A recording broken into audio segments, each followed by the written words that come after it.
오늘 우리에게 주시는 하나님의 말씀은 구약 성경 다니엘 7장 9절부터 18절, 26절부터 28절까지의 말씀입니다. 이제 제가 하나님의 말씀을 봉독하겠습니다. 내가 보니 왕자가 놓이고 옛적부터 항상 계시니가 좌정하셨는데 그의 옷은 희기가 눈 같고 그의 머리털은 깨끗한 양의 털 같고 그의 보좌는 불꽃이요 그의 바퀴는 타오르는 불이며 불이 강처럼 흘러 그의 앞에서 나오며 그를 섬기는 자는 천천히요 그 앞에서 모셔 선 자는 만만이며 심판을 베푸는데 책들이 펴 놓였더라. 그때에 내가 작은 뿔이 말하는 큰 목소리로 말미암아 주목하여 보는 사이에 짐승이 죽임을 당하고 그의 시체가 상한 바 되어 타오르는 불에 던져졌으며 그 남은 짐승들은 그의 권세를 빼앗겼으나 그 생명은 보존되어 정한 시기가 이르기를 기다리게 되었더라. 내가 또 밤 환상 중에 보니 인자 같은 이가 하늘 구름을 타고 와서 옛적부터 항상 계신 이에게 나아가 그 앞으로 인도되매 그에게 권세와 영광과 나라를 주고 모든 백성과 나라들과 다른 언어를 말하는 모든 자들이 그를 섬기게 하였으니 그의 권세는 소멸되지 아니하는 영원한 권세요 그의 나라는 멸망하지 아니할 것이니라. 나 다니엘이 중심에 근심하며 내 머릿속에 환상이 나를 번민하게 한지라. 내가 그 곁에 모셔 선 자들 중 하나에게 나아가서 이 모든 일의 진상을 물으매 그가 내게 말하여 그 일의 해석을 알려주며 이르되 그 내 큰 짐승은 세상에 일어날 내 왕이라. 지극히 높으신 이의 성도들이 나라를 얻으리니 그 누림이 영원하고 영원하고 영원하리라. 그러나 심판이 시작되면 그는 권세를 빼앗기고 완전히 멸망할 것이요 나라와 권세와 온 천하 나라들의 위세가 지극히 높으신 이의 거룩한 백성에게 붙임바 되리니 그의 나라는 영원한 나라이라. 모든 권세 있는 자들이 다 그를 섬기며 복종하리라. 그 말이 이에 그친지라. 나 다니엘은 중심에 번민하였으며 내 얼굴빛이 변하였으나 내가 이 일을 마음에 간직하였느니라. 우리가 살아가는 이 세계는 우리의 눈에 보이는 사실의 영역과 또 눈에 보이지 않는 진실의 영역이 존재합니다. 우리의 눈에 보이는 현상과 사실은 나름의 의미와 가치가 있지만 한 가지 분명한 것은 그것이 전부는 아니라는 것입니다. 여러분, 우리 눈에 보이는 것들은요, 일부분일 뿐 전체는 아닙니다. 제가 아는 집사님 한 분이 어린 두 아들을 키우는데요. 가만히 보니까 첫째 아이가 유독 자라면서 병치레를 많이 하곤 했습니다. 지난번에는 어디가 아팠다 하고 인스타그램에 올랐는데 또 시간이 지나니까 또 어디가 또 아프더라. 그렇게 또 소식이 올라오는 걸 보면서 제가 이렇게 위로를 한 적이 있습니다. 이 아이는 더 튼튼하게 자랄 모양입니다. 이렇게 저렇게 병치를 많이 하지만 그러면서 더 저항력도 강해지고 결국에는 더 건강하게 자라게 될 겁니다. 그렇게 위로를 드렸는데요. 저는 실제로 질병을 앓는 경험이 있는 아이들이 훌륭하게 성장할 가능성이 높다고 생각합니다. 제가 그랬거든요. 왜냐하면 어떤 병을 앓는다는 것은 고통이라는 타자가 내 안에 공존한다는 걸 뜻합니다. 그래서 그 어린아이가 내가 동의하든 동의하지 않든 어떤 원치 않은 고통이 내 몸 안에 비집고 들어왔단 말이죠.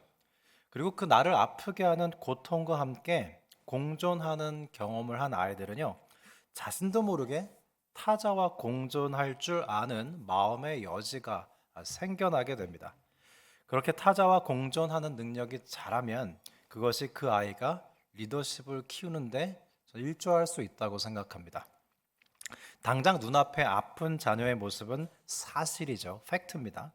그러나 하나님께서 그 아픔을 가지고 합력하여 선을 이루어 가시면서 아이가 훌륭하게 자라도록 역사하시는 것은 눈에 보이지 않지만 존재하는 진실의 영역이죠. 여러분, 아브라함에게 있어서 복과 요셉이 꾼 꿈과 다니엘이 세운 뜻은 하나같이 눈에 보이지 않는 실체들이지만 눈에 보이는 인생사를 이끌어가는 원리들입니다. 여러분, 복이 눈에 보이십니까? 꿈이 눈에 보이나요? 뜻이 손에 만져집니까? 복과 꿈과 뜻 같은 실체, 그러니까 존재의 근원을 이루는 것을 실체라고 하는데요. 이런 실체들은 눈에 보이지는 않지만 눈에 보이는 세계에 막강한 영향력을 행사합니다. 성도 여러분, 우리가 지금 하나님 앞에 예배를 드리고 말씀을 들을 때 일어나는 일은 눈앞에 보이는 현실보다 더 크시고 이 모든 것을 주관하시는 하나님을 만나는 거예요. 그리고 우리 눈에 보이는 절망스러운 현실을 넘어서 비록 눈에 보이지 않지만 실제하는 진실의 영역까지 믿음으로 만져보고 믿음으로 가보면서 하나님께서 주시는 소망을 선물 받는 시간이 바로 지금의 예배 시간입니다. 우리는 지난주까지 다니엘 1장부터 6장까지의 전반부 내용을 모두 보았는데요. 다니엘의 전반부는 주권자이신 하나님께서 땅의 영역에 행하시는 일들이 강조되어 있습니다. 그래서 다니엘의 세 친구들이 풀무불에서 건져냄을 받기도 하고 사자굴에 던져진 다니엘이 안전하게 나오기도 하죠. 그런 설화들로 구성되어 있습니다. 반면 오늘부터 보게 되는 다니엘서의 후반부인 7장부터 12장의 내용은 주권자이신 하나님께서 하늘의 영역에서 행하시는 일을 보여주고 있습니다. 그래서 하나님께서 다니엘에게 환상을 많이 보여주시고 해석해 주시는 장면이 계속 등장합니다. 그런데 여러분, 나무를 한번 떠올려 보실까요? 나무가 한 그루 있다고 했을 때 땅 아래로 뻗은 뿌리가 나무의 본질입니까? 아니면 땅 위쪽에 줄기와 가지가 나무의 본질입니까? 저는 식물을 키우는 취미가 있는데요. 아무리 가지가 마르고 잎이 말라도 뿌리만 멀쩡하면 그 식물은 얼마든지 다시 살려낼 수 있습니다. 나무로 비유하자면 눈에 보이는 나무의 줄기와 가지가 땅의 영역이라면 뿌리는 눈에 보이지 않는 하늘의 영역이라고 할 수 있습니다. 요한계시록 4장에 보면요, 사도 요한이 교회가 핍박받는 현실 앞에 낙담해 있는 장면이 등장합니다. 사도들이 다 순교했고요, 교회는 이제 씨가 말랐습니다.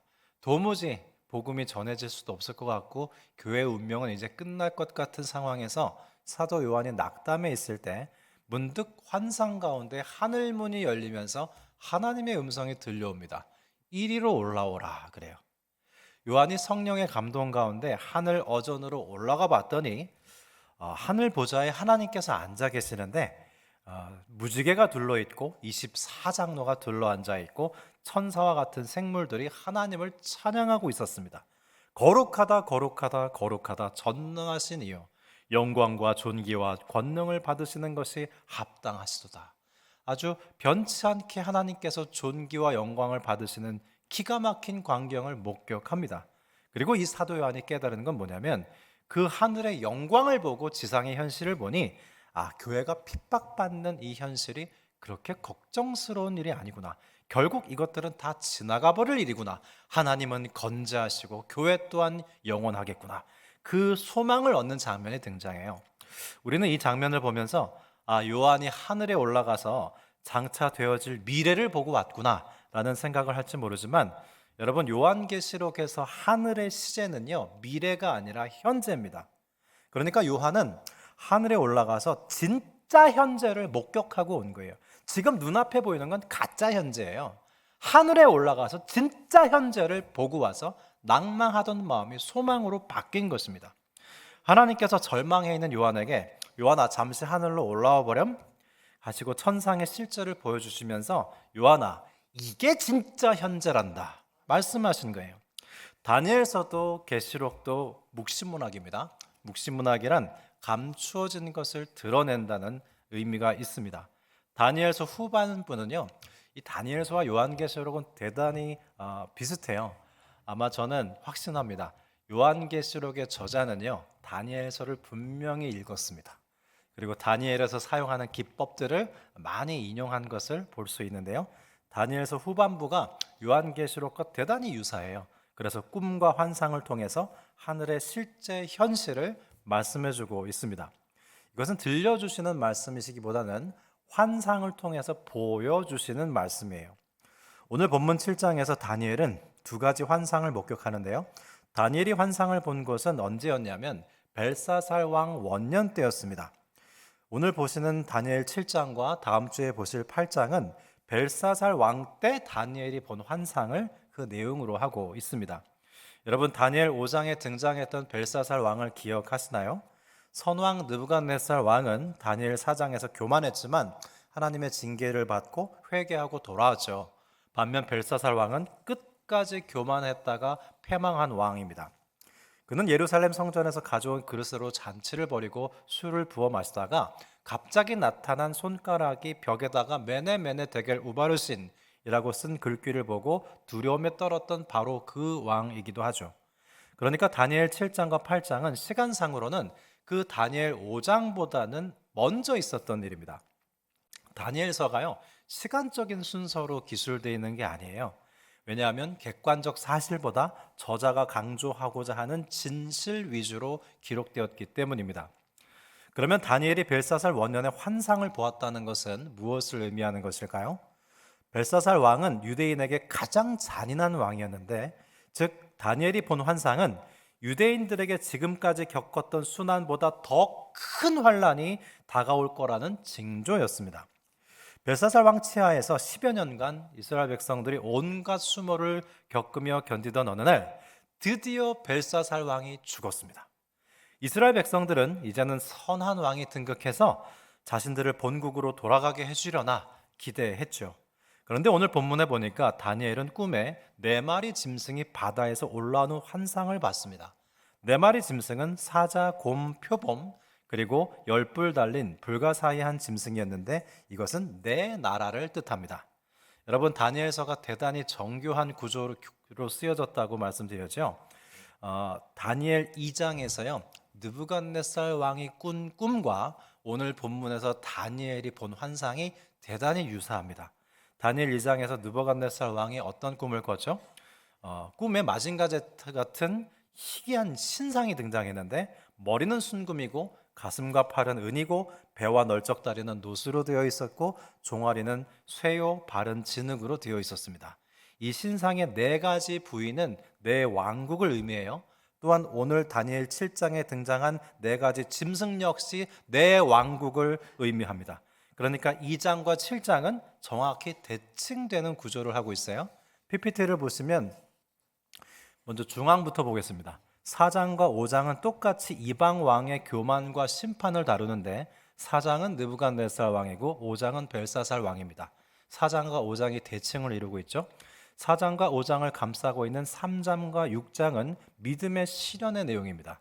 3장의 믿음의 시련의 내용은 다니엘의 세 친구가 풀무불에 던져진 내용이고 6장의 믿음의 시련의 내용은 다니엘이 사자굴에 던져졌던 내용이죠. 그리고 맨 가장자리를 감싸고 있는 2장의 네 왕국 환상은 느부갓네살이 꾼 꿈에서 등장했고 7장에서 네 왕국 환상은 다니엘이 본 환상에서 등장했습니다. 아마도 다니엘은 이 네 짐승 환상을 보면서 2장의 느부갓네살 왕이 꿈에 본 신상을 떠올렸을 거예요. 그런데 오늘 본문에 다니엘이 목격한 네 짐승은 우리가 동물원에서 구경할 수 있는 짐승이 아닙니다. 첫 번째 짐승은 사자이긴 한데 독수리 날개가 달려 있고요. 사람처럼 두 발로 설 수 있을 뿐만 아니라 사람의 마음도 가지고 있었습니다. 두 번째 짐승인 곰은 이빨 사이에 갈비뼈 3개를 물었고 세 번째 짐승인 표범은 머리가 4개이고 날개가 4개 달려 있었습니다. 그리고 마지막 네 번째 짐승은 앞에 세 짐승과는 전혀 다른 모습이었는데 가장 파괴적이고 끔찍한 모습을 하고 있었습니다. 사자는 바벨론을 상징하고요. 곰은 메대를, 표범은 페르시아를 상징하며 네 번째 무서운 짐승은 헬라를 의미합니다. 21절에 이 뿔이 성도들과 싸워 그들에게 이겼더니 그랬는데요. 그러니까 이 환상에 의하면 이스라엘은 계속해서 일어나는 강대국의 희생양이 되어야 한다는 것을 의미해요. 이 환상을 보고 다니엘이 마음이 많이 어두웠겠죠. 그런데 다니엘은 또 다른 환상을 목격합니다. 법정 환상이었는데요. 법정에 심판자와 피고가 등장하는 것이었습니다. 옛적부터 항상 계신 이가 순결하고 엄위하신 재판장으로 법정에 서 계셨고 하나님이시겠죠. 심판을 베푸시는데 책들이 놓여 있었어요. 그리고 피고는 네 짐승이었습니다. 다니엘이 지켜보는 가운데 처음 새 짐승은 권세를 빼앗기고 가장 무시무시했던 네 번째 짐승은 죽임을 당했습니다. 22절에 보시면 옛적부터 항상 계신 이가 와서 지극히 높으신 이의 성도들을 위하여 원한을 풀어주셨고 때가 이름에 성도들이 나라를 얻었더라 그랬는데요. 즉 이스라엘 백성들을 괴롭히는 악의 세력은 하나님의 심판에 의해서 평정될 것이라는 것입니다. 여기까지 다니엘 7장의 환상에 대한 내용을 다 설명을 드렸는데요. 이스라엘 백성들이 이 땅의 차원에서 눈에 보이는 현실인 작은 그림을 봤을 때는 그들은 강대국의 희생양으로 살아가게 될 뿐 전혀 소망이 보이지 않았습니다. 그런데 다니엘이 환상을 보니까 하나님의 큰 그림이 보이기 시작했는데 강대국들은 옛적부터 계시니 즉 하나님에 의해 결국 심판당하게 될 것이고 하나님의 백성들이 최후 승리를 얻게 된다는 그런 환상이었어요. 눈에 보이는 것보다 눈에 보이지 않는 현재가 진짜 현재였습니다. 그러면 여러분, 우리가 이렇게 눈에 보이는 땅의 영역만 바라보지 않고 눈에 보이지 않는 하늘의 영역인 하나님의 큰 그림을 보게 되면 우리는 어떻게 살아가게 될까요? 모든 상황을 하나님의 눈으로 바라보면서 인내하며 끝까지 갈 수 있는 힘을 얻게 되는 것입니다. 여러분, 우리가 예배를 드리고 하나님의 말씀을 들으면서 생겨나는 일은 우리가 영적인 안목을 갖게 돼요. 그래서 여러분, 우리가 신문을 보고 뉴스를 보지만 성경을 보면요, 하나님의 영적인 안목을 가지고 세상과 나 자신을 볼 수 있게 됩니다. 다니엘서의 주제는 지금 여기 우리와 함께 하시는 하나님과 동행하며 끝까지 가라인데요. 끝까지 가기 위해서는 여러분, 인내가 필요해요. 성경의 원어로 인내란 지붕을 덮는다는 뜻이 있습니다. 집을 다 짓고요, 집이 다 완성됐어요. 이제 지붕만 얹으면 완성돼요. 그게 인내라는 뜻이에요. 조금만 참으면 완성된다는 게 인내라는 뜻입니다. 그런데 안타깝게도 많은 사람들이 중도 포기를 하고 그만둬버리는 경우가 많죠. 인생에서 하나님의 큰 그림을 보지 못하기 때문입니다. 가끔 산에서 사람들이 조난당해서 사망하는 경우가 있는데요. 대부분 조난당한 사람들은요, 조난당한 그 자리에서 사망하는 경우는 거의 없답니다. 하나같이 대부분 마을 가까이 다 내려와서 죽는 경우가 많다고 하는데요. 그 이유는 조난당하는 사람들이요, 어떻게든 살기 위해서 산 아래로 내려오긴 내려온답니다. 그런데 거의 다 가까이, 마을 가까이 내려오는데 거의 다 와서 난 이제 희망이 없다, 포기해버리고 죽음을 맞이한다는 거죠. 만일 자신이 마을 가까이 근접했다는 큰 그림을 보았다면 절대 포기하지 않았을 겁니다. 상담가들에게 이따금씩 더 이상 살 길이 막막해서 스스로 목숨을 포기하고 싶어서 찾아오는 사람들이 있다고 합니다. 포기하고 싶지 않아서 마지막으로 찾아온 거겠죠. 그럴 때마다 이 상담가들이 하는 권면이 있어요. 그게 뭐냐면 더도 말고 덜도 말고 딱 하루만 더 살아보자고 한답니다. 그런데 신기한 것은 딱 하루만 참고 인내하며 하루를 더 사는 동안 계속 살아갈 수 있는 소망이 생긴대요. 그래서 누가복음 21장 9절은 말씀합니다. 너희의 인내로 너희의 영혼을 얻으리라. 사랑하는 성도 여러분, 우리 인생에 하나님의 큰 그림을 보며 인내할 때 우리의 영혼을 얻게 될 것입니다. 제가 전에 다니던 모교회에서 실제로 있었던 일인데요. 어떤 사업가가 사업을 완전히 망했어요. 그래서 온 가족이요, 자살을 하려고 시도하는데 고등학교 다니는 딸이요, 아빠한테 한마디 부탁을 했어요. 아빠, 마지막으로 교회 한번 나가자. 평소 같으면 딸의 말은 듣지도 않는 이 사람이 마지막이기에 가족들을 모두 데리고 교회에 나왔습니다. 근데 그날 설교 말씀이 뭐였냐면 목사님께서 욥기를 강의하셨는데 고난도 은사다, 이 한마디를 했는데 이 말이 그 사업가의 귀에 꽂혔습니다. 그리고 다시 재기해서 성공했어요. 여러분, 그 사건이 조선일보에 게재된 적이 실제로 있습니다. 여러분, 하나님의 큰 그림을 보고 인내하면 죽지 않습니다. 영혼을 얻게 됩니다.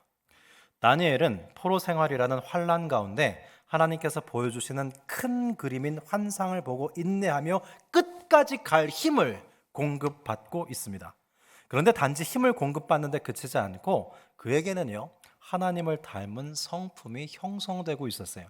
그것을 잘 정리해 준 말씀이 로마서 5장 3절에서 4절 말씀이죠.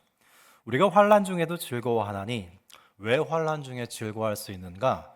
환난은 인내는 항상 환난을 전제로 해요. 환난은 인내를, 인내는 연단을, 연단은 소망을 이루는 줄 알미로다 그랬습니다.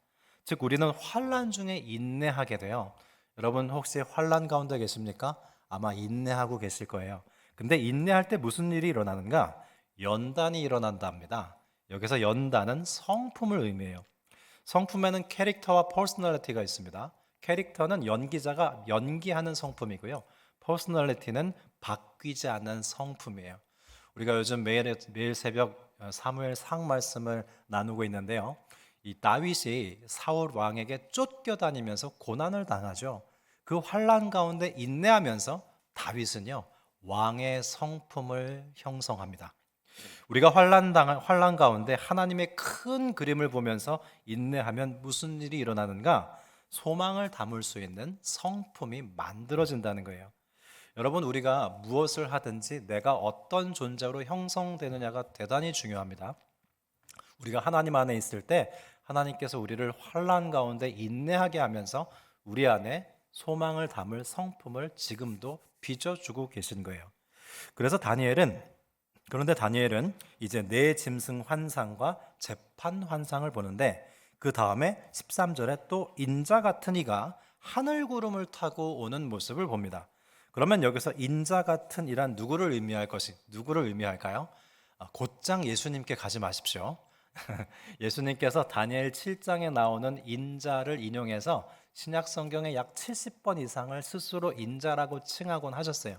근데 우리는 곧장 이 인자 같은 이가 예수님이구나 결론 내리시기 전에 한번 다니엘서 자체의 설명을 충실히 따라가 봤으면 좋겠습니다. 우선 다니엘서는 사람을 설명할 때, 인자를 설명할 때 짐승과 대조해요. 다니엘서에 등장하는 짐승은 하나같이 강하고 두려우며 싸나운 존재입니다.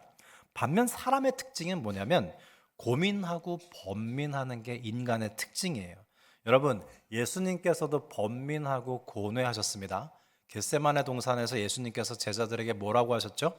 내가 심히 고민하여 죽게 되었다라고 했어요.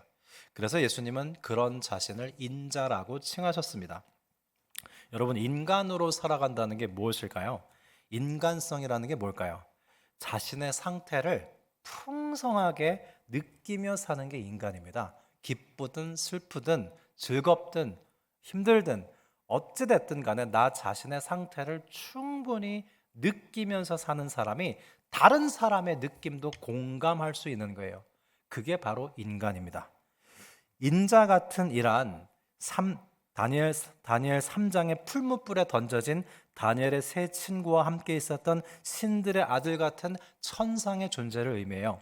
그런데 여러분, 그 천상의 존재는 인자이기에 짐승과 같이 두렵고 사납지 아니하고 인간적이어서 풍성하게 느끼고 공감하는 존재로 오늘 본문에서 인자가 등장합니다. 그래서 하나님께서는요, 당신의 백성의 고통을 느끼시는 분이에요. 뿐만 아니라 당신의 고통으로 삼아요. 그리고 여러분, 우리가 하나님과 교제하면 어떤 일이 일어나냐면 하나님의 마음을 나누어 받습니다. 기도 중에 경험한 일인데요. 하나님께서 저에게 뭔가 좀 고뇌하시는 것 같이 느껴졌어요. 그래서 저는 하나님한테 제가 뭐 잘못했나요? 그렇게 여쭤봤더니 하나님께서 그게 아니고 지금도 이 땅에서 복음을 거부하는 영혼들로 인해서 내 마음이 참 고통스럽구나라는 말씀을 하셨는데 그 마음을 제가 나누어 갖게 되더라고요. 근데 하나님이 저한테 정말 이건 하나님의 음성이다 확신할 만한 음성을 들려주셨는데 내가 너를 부른 거는 일 시키려고 부른 게 아니고 내 마음을 나누어 주려고 널 부른 것이란다. 그때 제가 그 음성을 듣고 크게 깨달았어요. 제 사명 중 하나는 우리의 사명 중 하나는 하나님의 마음을 나누어 받는 것이라는 걸 알았습니다. 그래서 여러분 오늘 본문의 인자도 당신의 백성의 고통을 자신의 고통으로 삼으시는 분이 인자시고요. 또 인자를 만나는 우리도 그 인자의 고통을 나누어 받는 사람들이에요. 다니엘서는 그렇게 천상에서 내려온 존재의 인간성을 강조하면서 하나님의 통치가 성도들을 통해 집행되는 것을 말씀합니다. 우리가 하나님과 함께 하나님의 통치에 참여한다고 생각했을 때 아주 높은 보좌에 앉아서 이 땅을 다스리는 걸 생각하는데요. 그게 아니에요. 하나님의 마음을 공감하면서 하나님께서 하시는 모든 일에 함께하는 것, 그게 바로 하나님의 통치에 참여하는 겁니다. 그게 그리스도인이에요. 우리가 환난 중에 인내하면요, 인자 같은 이의 성품을 담게 돼요. 그리고 그 인자 같은 이의 고통에 동참합니다. 그래서 인자 같은 이를 닮은 다니엘은 오늘 본문에서 특이한 반응을 보이고 있는데요. 다니엘은 지금 환상 중에 눈에 보이는 사실의 영역을 넘어서 눈에 보이지 않는 진실까지 봤어요. 땅의 영역뿐만 아니라 하늘의 영역을 보았음에도 불구하고 지금 웬일인지 다니엘이 근심하고 번민하고 있습니다. 15절입니다. 나 다니엘이 중심에 근심하며 내 머릿속 환상이 나를 번민하게 한지라. 28절, 나 다니엘은 중심에 번민하였으며 내 얼굴빛이 변하였으나 내가 이 일을 마음에 간직하였느니라 그랬어요. 다니엘이 내 짐승의 환상을 보고 이스라엘이 앞으로 강대국의 희생양으로 살아가야 한다는 작은 그림만 보고 번민했다면 이해가 갑니다. 그러나 다니엘은 지금 하나님께서 재판하시는 환상도 보았거든요. 지금 하나님의 큰 그림을 보고 강대국들이 결국 하나님에 의해 심판을 당하고 하나님의 백성들의 최후 승리를 얻게 되는 환상도 봤는데 다니엘은 왜 번민했을까요? 사랑하는 자녀가 잦은 병치레를 하며 자라가는 것을 가슴 아파하는 부모가 아이가 고통이라는 타자와 공존하면서 장차 좋은 리더감으로 자란다는 큰 그림을 보았다고 해서 눈앞에 여전히 질병으로 고통하는 아이에게 괜찮아 얘야, 너는 장차 훌륭한 사람이 될 거라서 그렇단다 하고 자녀의 고통을 대수롭지 않게 여길 수 있을까요? 절대 그럴 수 없죠. 부모는 어찌됐든 자녀의 고통을 바라보며 번민에 사로잡힐 수밖에 없습니다. 마찬가지로 지금 다니엘은 환상 가운데 하나님의 큰 그림을 보았음에도 불구하고 하나님께서 강대국을 심판하시기 전에 먼저 이스라엘 민족들이 겪어내야 할 열강의 침탈을 목도하며 그 어마어마한 간극 안에서 고민하고 번민할 수밖에 없었던 것이죠. 지난주 중에 튀르키예와 시리아의 규모 7.8의 강진으로 지금 약 2만 5천여 명의 사상자가 발생했습니다. 그러면 여러분, 우리 교회는 어떻게 해야 될까요? 얼마간의 헌금을 모으겠죠? 그리고 그것을 보내고 마땅히 우리는 할 일을 다 했다고 만족하면 되는 것일까요? 절대로 그렇지 않습니다. 우리는 불행을 당한 나라에 대해 인자와 같은 모습으로 그들의 고통을 충분히 느끼고 공감하고 고민하고 번민하는 과정을 절대 생략할 수 없습니다. 아니, 우리가 보내는 그 얼마간의 구제 헌금보다 다니엘처럼 그들의 상황에 대해 번민하는 것을 무엇보다 더 충분히 할 수 있어야 합니다. 그렇게 그들과 함께 할 때 하나가 되는 것이고요, 그동안 벌어졌던 사랑이 결여되었던 간극이 메워지는 거예요. 여러분, 지금 전쟁으로 인해서 온 세계가 고통했죠. 지진으로 인해서 온 세계가 이 구호물자를 보내면서 하나가 되고 있습니다. 함께 하면서 하나가 되는 거예요. 하나님께서 세계를 움직이는 방법이 참 오묘하십니다. 내일부터 8일간 스리랑카로 단기 선교팀이 사역을 하러 가는데요. 국가 부도 상태였던 스리랑카, 그 열악한 나라에 가서 우리가 선교 활동을 한 일주일 동안 하면서 그 스리랑카 사람들을 얼마간 섬긴 일로 우리는 조금의 아쉬움도 없이 만족감에 젖어 돌아올 수 있는 것일까요? 그렇지 않습니다. 우리는 그 땅의 참혹한 현실을 충분히 느끼고 공감해야 하고요, 고민하고 번민하는 사역을 감당해야 할 겁니다. 돌아와서도 그 땅의 참혹한 현실을 기억하고 떠올리며 번민하며 중보하는 일을 계속해야 할 것입니다.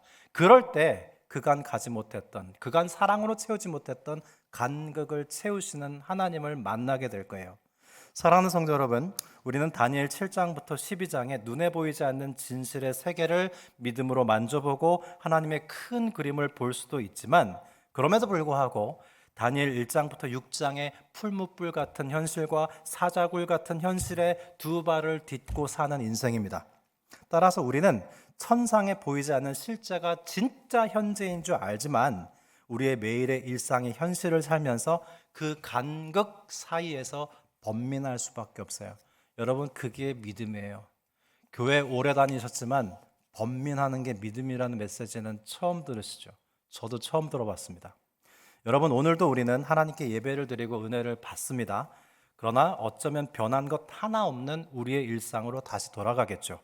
그렇게 천상과 지상을 오가며 그 간극 사이에서 찬송을 부르는 동시에 번민하며 기도하는 것이 우리의 믿음입니다.